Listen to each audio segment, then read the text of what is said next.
Dedication और आपके साथ में श्रुति गोयल। आज हम पहुँचे खेरेका में, जहाँ पर एक स्कूल का निर्माण किया गया है, द विजडम स्कूल।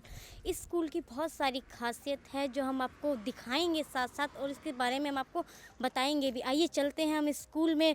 जहाँ से हम एंट्री करते हैं तो आप देख सकते हैं कि किस तरीके से ये जो लॉन है बच्चों के खेलने के लिए जो बनाया गया है, साथ ही साथ जो स्कूल की डिज़ाइनिंग है जो आप देख सकते हैं कि किस तरीके से, कितनी बेहतरीन तरीके से इस स्कूल की डिज़ाइनिंग को किया गया है। साथ ही साथ हम आपको बता दें कि जो स्कूल के जो टीचर्स हैं वो बाहर से हायर किए गए हैं, जो कि कम्युनिकेशन स्किल्स के लिए सबसे ज़्यादा ये स्कूल में जो बताया जा रहा है कि जो सबसे ज़्यादा जो बच्चों को है वो कम्युनिकेशन स्किल की जानकारी दी जाएगी।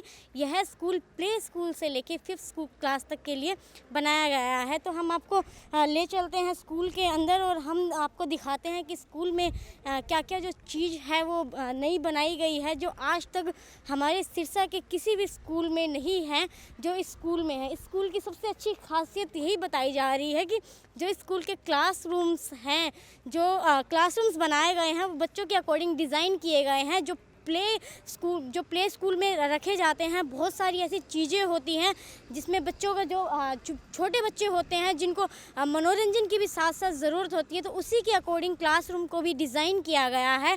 तो ले चलते हैं हम आपको स्कूल के अंदर और दिखाते हैं कि इसकी क्या क्या नई नई खासियत है। तो जैसा कि आप देख सकते हैं कि जो रिसेप्शन है वो बिल्कुल खाली पड़ा है। जो कोरोना चल रहा है इसकी वजह से जो पेरेंट्स हैं, जो बच्चे हैं, उन पे भी बहुत प्रभाव देखने को मिल रहा है, और साथ ही साथ ये प्रभाव स्कूल में भी देखने को मिल रहा है। आप देख सकते हैं कि पूरा स्कूल बिल्कुल खाली पड़ा है। तो इसी के साथ हम प्रिंसिपल रूम में चलते हैं, जहां हम देखते हैं कि प्रिंसिपल खुद इस स्कूल में मौजूद हैं या नहीं है। तो चलिए हम देखते हैं कि अंदर प्रिंसिपल खुद मौजूद है या नहीं है। तो जैसा कि आप देख सकते हैं कि सिर्फ एक प्रिंसिपल ही है जो इस स्कूल में अभी तक मौजूद हैं। तो हम देख सकते हैं और हम उनसे जानते हैं कि जो लॉकडाउन है उसमें स्कूल का क्या सिस्टम चल रहा है, और जो ये स्कूल नया बना है इसमें अभी तक कितने बच्चों के एडमिशन हो चुके हैं, और क्या इस स्कूल की जो है क्या खासियत है। मैम, ये एक बहुत दुर्भाग्यपूर्ण घटना हुई है पूरे वर्ल्ड में, जो ये कोरोना पैंडेमिक स्प्रेड हो गया एकदम से। तो सब लोग सफ़र कर रहे हैं, even students they are not able to learn the things. तो हमने going to the next step, technology को यूज़ करते हुए, जो स्टूडेंट्स मोबाइल में सारा दिन अपना कुछ ना कुछ टाइम स्पेंड करते हैं, तो हमने उस टाइम स्पेंडिंग को यूटिलाइज़, हम चाहते हैं कि बच्चा यूटिलाइज़ करें। तो हमने ऑनलाइन क्लासेस शुरू की हुई हैं। इवन सब स्कूल्स अपनी तरफ से बेस्ट एफर्ट्स कर रहे हैं ताकि बच्चा घर पे बैठे उसको लर्न कर सके। तो हमने भी ऑनलाइन क्लासेस शुरू की हुई हैं। हर सब्जेक्ट वाइज डेली का पैटर्न बना हुआ है, टाइम टेबल्स बने हुए हैं।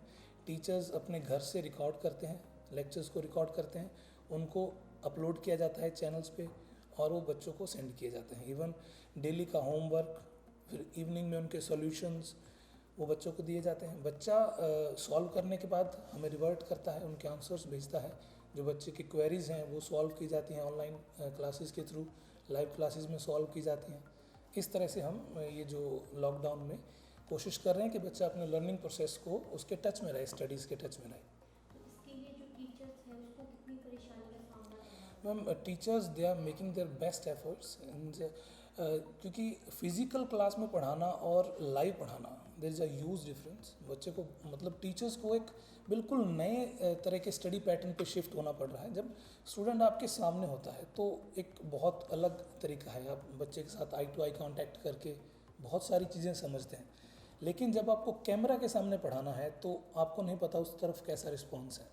तो बहुत सारी चीज़ें दिमाग में रखते हुए टीचर्स उन पे कोशिश कर रहे हैं, और टीचर्स को मैं थैंक्स कहूँगा, उन्होंने बहुत मेहनत करी है। जिस तरह की वीडियोस हमें फीडबैक आ रही हैं पेरेंट्स की तरफ से कि बहुत अच्छा उनको समझ भी आ रहा है, जितना वो एक्सपेक्ट नहीं कर रहे थे उस तरह की भी वीडियोस, उनसे बेटर वीडियोस उनके पास पहुँच रही हैं। तो I would like to thank the teachers also of my school, they are making best efforts ताकि स्टूडेंट घर पे बैठ के टाइम को यूटिलाइज़ करें और लर्न कर सकें। और मार्केट में विजडम स्कूल का बहुत नाम है कि बहुत अलग खासियत है इस स्कूल की। जी। अलग से क्लासरूम्स बनाए गए हैं, टीचर्स बाहर से प्रोवाइड करवाए गए हैं स्टूडेंट्स के लिए। तो इसमें आप क्या कहना चाहेंगे इस स्कूल के लिए? First of all, ma'am, thank you for the appreciation. Actually, I am in teaching profession for the last 11 years. So हमने देखा है कि प्रोफेशनल कॉलेज में जब बच्चा जाता है तो जो प्रोफेशनल कॉलेज की रिक्वायरमेंट्स हैं, जो एक्सपेक्टेशंस होती हैं वहाँ के टीचर्स की और उस प्रोफेशन की, वो स्टूडेंट्स में नहीं होती। स्टूडेंट्स बिल्कुल एक बेसिक स्टडी करके जाता है और वो भी बहुत सारा क्रैमिंग करवाई जाती है। जब स्टूडेंट किसी अच्छे इंस्टीट्यूशन में, चाहे इंजीनियरिंग कॉलेज है, मेडिकल कॉलेज है या कॉमर्स के कॉलेजेस हैं या और भी बहुत सारे प्रोफेशंस हैं, तो स्टूडेंट के पास वो बेसिक नॉलेज नहीं होती। तो हमने कोशिश करी है कि बच्चे के स्किल के ऊपर काम किया जाए, उसको स्किल बेस्ड स्टडीज़ दी जाएँ और उसके लिए हमने बहुत सारे नए तरह की चीज़ें इम्प्लीमेंट करी हैं। बच्चे के ब्रेन को एक्टिव करने के लिए कई सारे नई हम टेक्निक्स लेके आए हैं। बेसिकली अगर हम स्किल्स की बात करते हैं तो हम बोलते हैं दो तरह के, ब्रॉडली जब क्लासीफाई करते हैं तो एक मोटर स्किल्स होते हैं, कॉग्निटिव स्किल्स होते हैं। तो हमारे पास दोनों तरह के स्किल्स के लिए बहुत प्रोफेशनल टीचर्स हैं। मोटर स्किल्स बेसिकली आपकी फ़िज़िकल एक्टिविटी से रिलेटेड होते हैं। तो हमारा फ़िज़िकल एक्टिविटी के लिए हमारा टाई अप है स्पोर्ट्स गुरुकुल के साथ। ये बहुत रिनाउंड एक इंस्टीट्यूशन है, मुंबई बेस्ड इंस्टीट्यूशन है। ये ऑल ओवर इंडिया इनके जो टीचर्स हैं वो काम कर रहे हैं और इवन इन्होंने ऑल ओवर इंडिया से प्लेसमेंट की हुई हैं।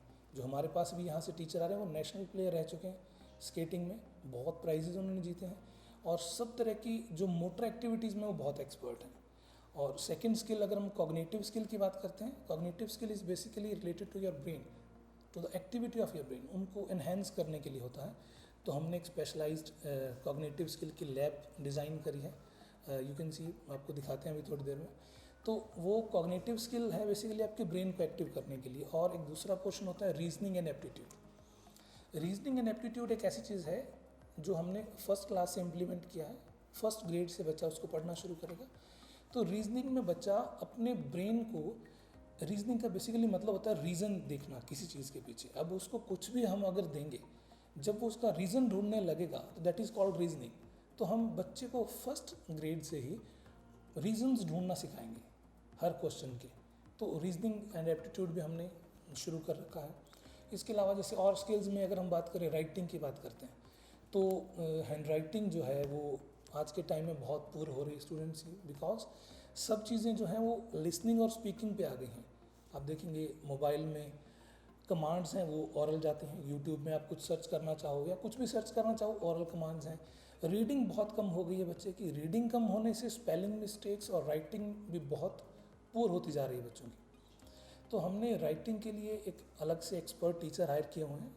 उनको कुछ और सिलेबस नहीं करवाना है, उनको सिर्फ राइटिंग के ऊपर काम करना है। इंडिविजुअल स्टूडेंट को 1-to-1 स्टूडेंट से बेसिक से शुरू करेंगे, स्ट्रोक से लेके, और बहुत सारे तरह के उनकी जिस तरह वो ट्रेंड हैं उस ट्रेनिंग के अकॉर्डिंग वो स्टूडेंट्स की राइटिंग को सुधारेंगे। और हम ये गारंटी से बोलते हैं कि अगर पेरेंट्स चाहें तो 45 to 50 डेज़ में वो बच्चे की हैंड राइटिंग में चेंज खुद देख सकते हैं। और जो बाकी हमारा सारा पैटर्न है जिसमें बात कर रहा हूँ कि हमने कॉग्निटिव स्किल के ऊपर काम किया है, अंडरस्टैंडिंग बेस्ड हम कॉन्सेप्ट लेके आए हैं।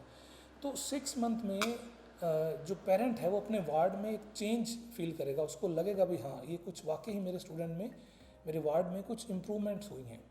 तो उसके लिए हम अपने बेस्ट एफर्ट्स कर रहे हैं। बहुत हमारा स्टाफ जो है बहुत एमिनेंट स्टाफ है, वो सब बहुत अच्छा मेहनत करने वाला है और सब लोग बहुत अच्छी कोशिश भी कर रहे हैं। जो ये थीम है आपने जो सोची है, इसको सोचने के लिए आपको कितना टाइम लगा? Ma'am actually before starting this school I was in engineering college, working as an head of department there, और मैं NIT कुरुक्षेत्र से पास आउट हूँ। बहुत अच्छा इंस्टीट्यूशन है। तो हमने जब ये एक गैप देखा, जब मैं इंजीनियरिंग कॉलेज में टीच करता था, तो जब स्टूडेंट फर्स्ट ईयर में आते थे तो जो बेसिक कॉन्सेप्ट्स बच्चों को आने चाहिए वो हम देखते थे कि हमेशा मिसिंग है। तो तब से मेरे दिमाग में ये बात आती थी कि अगर हम रूट लेवल पर काम करें, स्कूल लेवल में अगर बहुत अच्छा हम दे पाएँ बच्चे को, तो बच्चा प्रोफेशनल लाइफ में बहुत अच्छा काम करेगा, वो कॉन्फिडेंट भी फील करेगा जब उसको लिंक्ड स्टडीज़ लगेंगी। अभी क्या होता है कि बच्चा जैसे स्कूल से कॉलेज में जंप करता है उसको ऐसा लगता है कि सब कुछ नया है, उसने कुछ भी नहीं पढ़ा हुआ। लेकिन अगर वहाँ एक ब्रिज बन जाएगा उस गैप में, तो स्टूडेंट उस प्रोफेशनल स्टडी को बहुत इजीली कैरी कर सकता है। वो और इंटरेस्ट से करेगा, कुछ नया एक्सप्लोर करने की उसमें कैपेबिलिटी रहेगी। अभी क्या हो रहा है कि स्टूडेंट सब चीज़ नई सिरे से सीखना शुरू कर रहा है। जब उसको कुछ आता होगा तो वो ऑलरेडी अच्छे से उसको काम करेगा। तो जैसे हमने स्कूल का प्लान किया, तो हमारी पूरी टीम ने ऑलमोस्ट 7-8 मंथ्स हमने सभी अच्छे इंस्टीट्यूशंस, हमारे नॉर्थ इंडिया के जो अच्छे इंस्टीट्यूट्स हैं उनको स्टडी किया, वहाँ पर हमने विज़िट किया, हम लोग वहाँ के फैकल्टी से मिल के आए हैं, वहाँ के स्कूल में किस तरह के पैटर्न्स आ रहे हैं, क्या टीच करने में किस तरह का रिजल्ट आया है, वो सब हमने स्टडी करे और सब जगह से हमने कुछ ना कुछ अच्छा उठाया है, तो उन सब को हमने यहाँ इम्प्लीमेंट किया है।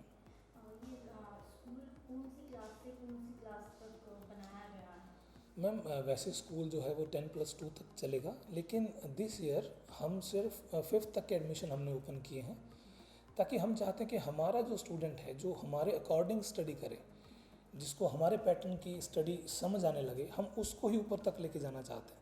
हायर क्लासेस में स्टूडेंट अगर वो किसी और पैटर्न की स्टडी पहले करके आया है तो एकदम से वो मर्ज नहीं हो पाता है, तो इसीलिए हमारी कोशिश ये रही है कि छोटी क्लास में बच्चों का बेस बनाकर उन्हीं स्टूडेंट्स को हम हायर क्लासेस तक लेके जाएं।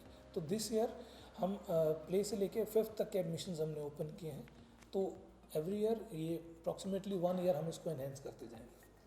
तो सुनने में आया है कि जो क्लासरूम्स बनाए गए हैं स्कूल के, वो भी बहुत अलग तरीके से बनाए गए हैं, शायद सिरसा के किसी भी स्कूल में ऐसे क्लासरूम्स नहीं जी मैम, बनाए गए हैं। हमने यही कोशिश करी है। जैसे जो प्ले सेक्शन है वो बहुत अच्छा है, कॉग्निटिव स्किल की लैब बहुत बढ़िया बनाई है, जो बाकी क्लासरूम हैं सभी क्लासरूम स्मार्ट क्लासरूम्स हैं। हमने डबल शेडेड बोर्ड यूज़ किए हैं, जिसमें आप ग्रीन बोर्ड और वाइट बोर्ड हमने इकट्ठा यूज़ किया है कि टीचर अगर स्मार्ट क्लास पढ़ाते पढ़ाते कुछ मार्क भी करना चाहता है तो वो वाइट बोर्ड पर उसको मार्क करके भी हाईलाइट कर सकता है। तो ये हमने कुछ अलग किया है। एक हमने थिएट्रिकल रूम बनाया है। थिएट्रिकल रूम का पर्पस है बेसिकली कि बच्चे में कॉन्फिडेंस बिल्ड करना।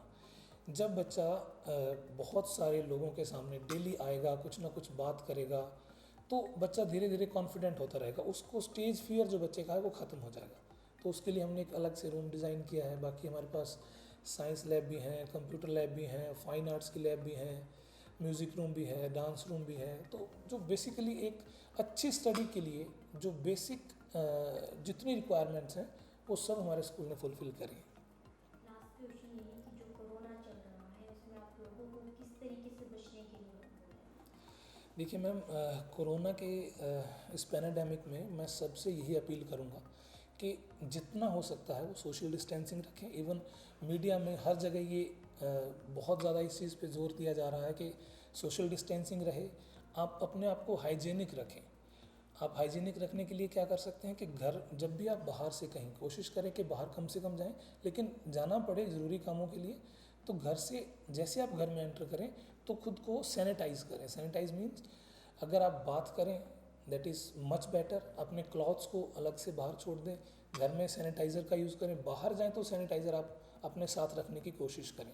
अदरवाइज़ हैंड वॉश करते रहें और सेफ़ रहें। और सबसे ये भी कहना चाहूँगा कि कोरोना से डरें कम, डरने की ज़रूरत नहीं है। ये धीरे धीरे डिजीज़ जो है वो डे बाय डे कम हो रही है और होपफुली बहुत जल्दी हम इंडिया जो है इससे अच्छे से उभर कर सामने आएगा। Thank you ma'am.